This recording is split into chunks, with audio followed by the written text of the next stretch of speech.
Halo anak-anak, bertemu lagi dengan Bu Teni dalam pembelajaran Pendidikan Agama Kristen kelas 7 pertemuan kelima. Sebelumnya anak-anak harus mempersiapkan buku dan juga Alkitab serta mempersiapkan hati dalam mengikuti pembelajaran ini. Kita akan sama-sama memulainya dengan memuji Tuhan dari Kidung Jemaat nomor 415.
Mari kita bersatu dalam doa. Terima kasih Bapa di surga. Pada kesempatan ini kami akan belajar lagi. Kiranya Engkau memberkati kami, memberikan hikmat kepada kami, sehingga kami mampu menerima pembelajaran hari ini dan mampu menerapkan dalam kehidupan sehari-hari kami. Berkati kami supaya kami dapat melewati keadaan pandemi saat ini, di mana negara sedang berusaha untuk mengatasi keadaan ini. Kiranya kami juga diberi kemampuan untuk berhikmat dan bertindak dalam mewaspadai keadaan COVID-19 ini. Terima kasih Tuhan, pembelajaran ini dari awal, pertengahan sampai akhirnya kami pertaruhkan hanya di dalam nama Tuhan Yesus. Amin. Baiklah anak-anak, kita akan belajar tentang manusia yang diampuni. Manusia sebagai penerima pengampunan. Tujuannya adalah bahwa kita semua atau kalian dapat mengetahui bahwa Allah mengampuni manusia di dalam Yesus Kristus. Anak-anak, di dalam bab 3 ini kalian harus memperhatikan di halaman 19 dan 20 di bagian A dan B berbicara tentang manusia penerima ampun dan manusia yang telah diselamatkan. Nah, manusia yang diampuni adalah bahwa manusia yang menerima pembebasan dari dosanya. Nah, kenapa manusia harus diampuni? Karena manusia sangat istimewa. Oleh sebab itu, manusia harus menerima pengampunan. Mengapa manusia harus menerima pengampunan? Kejadian 1 ayat 31 mengatakan bahwa manusia diciptakan sungguh amat baik.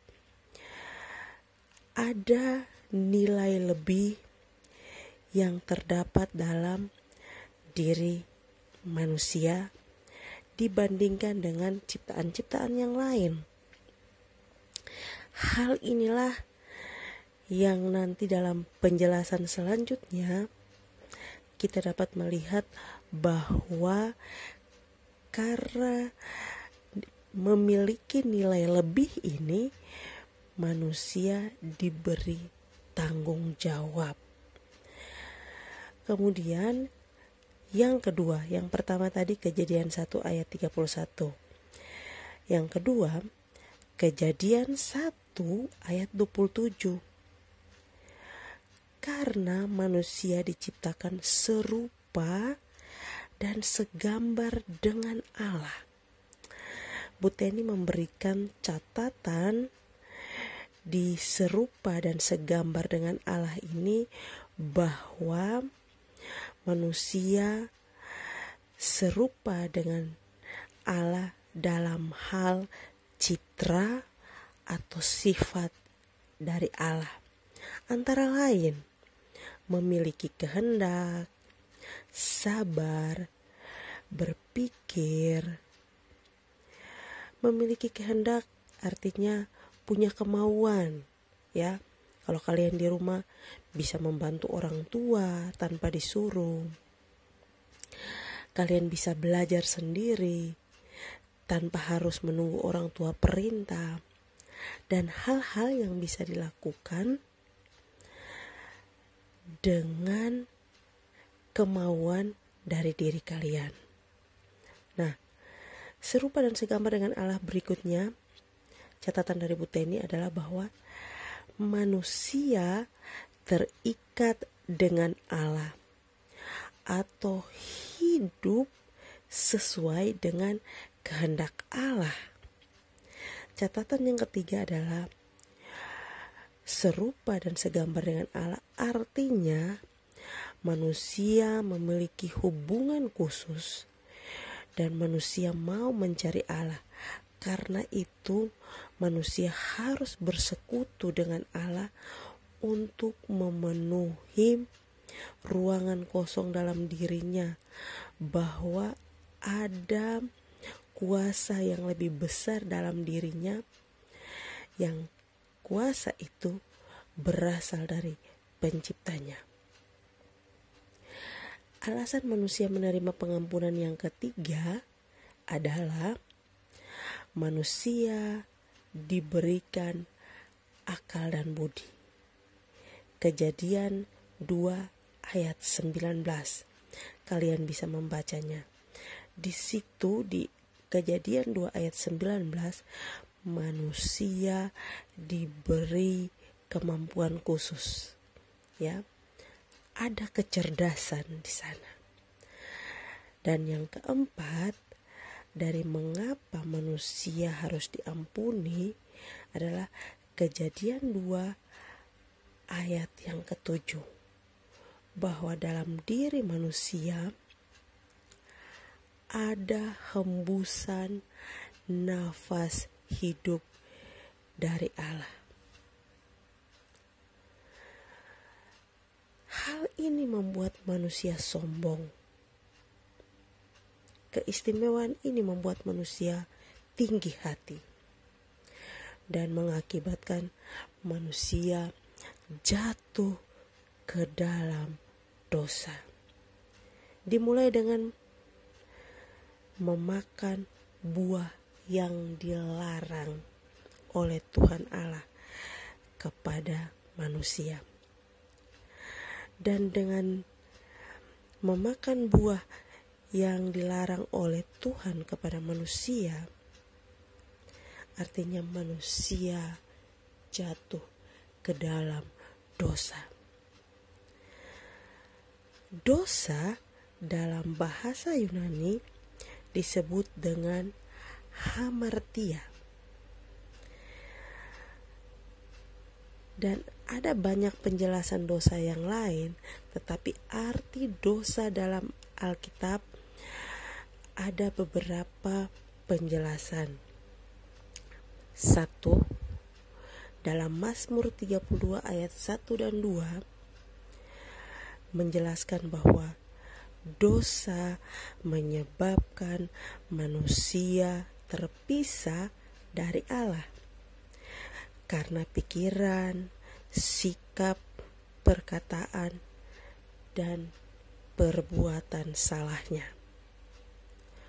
2. Arti dosa dalam Alkitab terdapat dalam Yesaya pasal 53 ayat yang ke-6.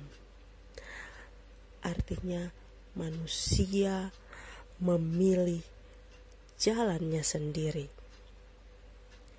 Arti dosa yang ketiga adalah berasal dalam penjelasan 1 Yohanes 3 ayat yang keempat. Pelanggaran terhadap hukum Allah. Dan arti dosa yang keempat terdapat dalam Roma 2 ayat 23, Roma 4 ayat 15 yang menyatakan bahwa dosa artinya sebuah pelanggaran. Anak-anak, setelah mendengar arti dari dosa menurut pandangan Alkitab, maka kita harus tahu apa akibat dari dosa. Akibat dari dosa menurut Alkitab, yang pertama, menuju kepada maut. Roma 3 ayat 23, Roma 6 ayat 23.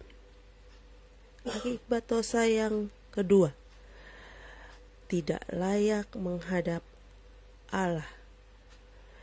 Matius 3 ayat yang ke-7, 1 Tesalonika 1 ayat yang ke-18.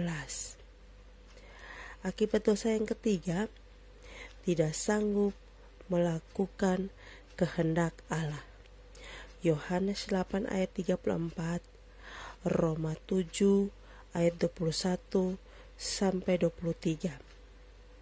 Akibat dosa yang keempat, manusia tidak benar di hadapan Allah. Kita bisa membacanya di dalam Roma 5 ayat yang ke-12 serta Galatia 3 ayat yang ke-10.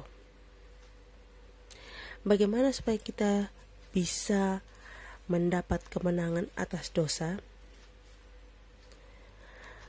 Alkitab menyatakan bahwa keselamatan hanyalah dari Allah saja, yaitu melalui Yesus Kristus yang mau menjadi manusia.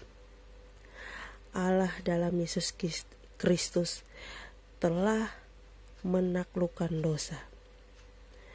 Karena itu, perlulah kita memperoleh keselamatan. Maksudnya apa? Bahwa setiap orang ketika ingin mendapatkan keselamatan haruslah percaya kepada Yesus Kristus.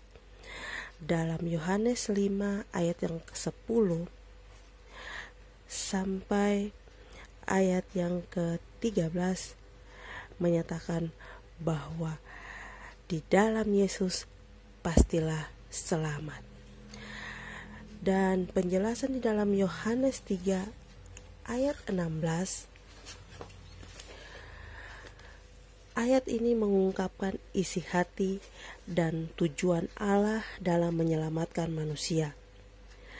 Kasih Allah cukup luas untuk menjangkau semua orang, yaitu dunia ini. Allah mengaruniakan anaknya sebagai korban penghapusan dosa di atas kayu salib. Perdamaian mengalir dari hati Allah sendiri yang penuh kasih. Korban Kristus bukanlah suatu tindakan yang terpaksa dilakukan oleh Allah. Percaya dalam bahasa Yunani adalah pisteuo, mengandung 3 unsur utama. Yang pertama, keyakinan yang kokoh bahwa Yesus Kristus adalah anak Allah. Yesus Kristus adalah juru selamat umat manusia. Yang kedua, persekutuan yang menyangkal diri dan ketaatan kepada Kristus.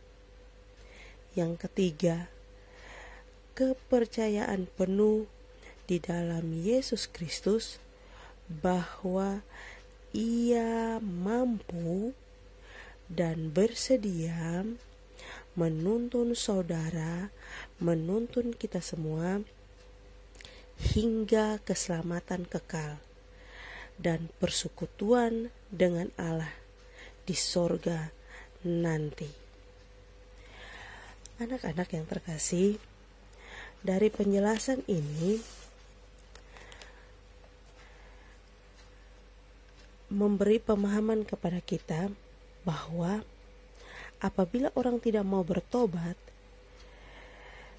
tidak akan dapat mengasihi dan menyenangkan Allah. Dan itu berarti ia tidak bersedia untuk dibaharui hingga tidak mungkin melakukan hal yang baik atau menghasilkan buah yang baik. Kita bisa membaca di dalam Matius 7 ayat yang ke-18. Dengan demikian dapat dikatakan bahwa pertobatan itu atau keselamatan itu penting karena Yesus sendiri memerintahkan pertobatan tersebut. Matius 4 ayat yang ke-17, bahwa dosa hanya bisa diampuni jika kita menyesalinya dan tidak melakukannya lagi. Markus pasal 1 ayat yang keempat, Yohanes 8 ayat yang ke-11. Pertobatan sebagai syarat untuk menerima dan menjalani hidup baru. Kita dapat membacanya di dalam Lukas 13 ayat yang ketiga, Kisah Rasul 11 ayat yang ke-18. Dengan bertobat, manusia dituntun kepada kebenaran dan melakukan hal-hal yang berkenan di hadapan Tuhan. 2 Timotius 2 ayat 25, Wahyu 2 ayat yang kelima. Pertobatan membawa kepada keselamatan. 2 Korintus 7 ayat 9 sampai ayat yang ke-10. Manusia yang telah berdosa mendapatkan jalan keselamatan. Jalan keselamatan itu melalui Yesus Kristus. Dan jalan keselamatan itu dapat diperoleh bila orang itu percaya. Kalau orang itu tidak percaya, maka dia tidak akan memperoleh keselamatan. Karena itu, percayalah kepada panggilan keselamatan itu. Panggilan untuk keluar dari kegelapan menuju terangnya yang ajaib. Kita harus menanggapi keselamatan dari Allah melalui pertobatan, supaya kita dapat hidup dekat dengan Kristus. Kita dapat mengikuti teladan Kristus. Kita dapat bersekutu dengan Kristus. Kita dapat menerapkan nilai-nilai kasih, nilai-nilai kebenaran, dan nilai-nilai keadilan. Seperti yang dilakukan oleh Sakeus di dalam cerita Alkitab, di mana ia diselamatkan oleh Tuhan Yesus. Ia seorang pemungut cukai. Pekerjaannya ini tidak disukai oleh orang Israel, karena banyak pemungut cukai yang suka memeras orang lain. Akan tetapi, kehadiran Tuhan Yesus di dalam rumahnya telah membawanya kepada pertobatan. Anak-anak yang terkasih, mari mintalah Tuhan Yesus untuk masuk ke dalam hati kita, supaya kita memperoleh pertobatan dan Tuhan bisa hadir di dalam kehidupan kita. Dan kehidupan kita akan dipimpin oleh Roh dan mengalami perubahan untuk memuliakan Tuhan. Amin. Terima kasih untuk pertemuan kita kali ini. Semoga apa yang sudah kita pelajari ini dapat diterapkan dalam kehidupan kita sehari-hari. Nah, untuk tugas silakan menghafal ya. Puteni ulang sekali lagi. Tugasnya adalah menghafal Roma 3 ayat 23 dan Roma 6 ayat 23. Puteni ulang, menghafal Roma 3 ayat 23 dan Roma 6 ayat 23. Kemudian bikin dalam bentuk video dan kirimkan, sekali lagi, kirimkan ke Google Classroom. Puteni ulangnya, tugasnya menghafal Roma 3 ayat 23, Roma 6 ayat 23, kemudian mengambil gambarnya dalam bentuk video dan dikirimkan ke Google Classroom. Demikian pembelajaran kita hari ini. Tuhan Yesus memberkati kita semua. Shalom.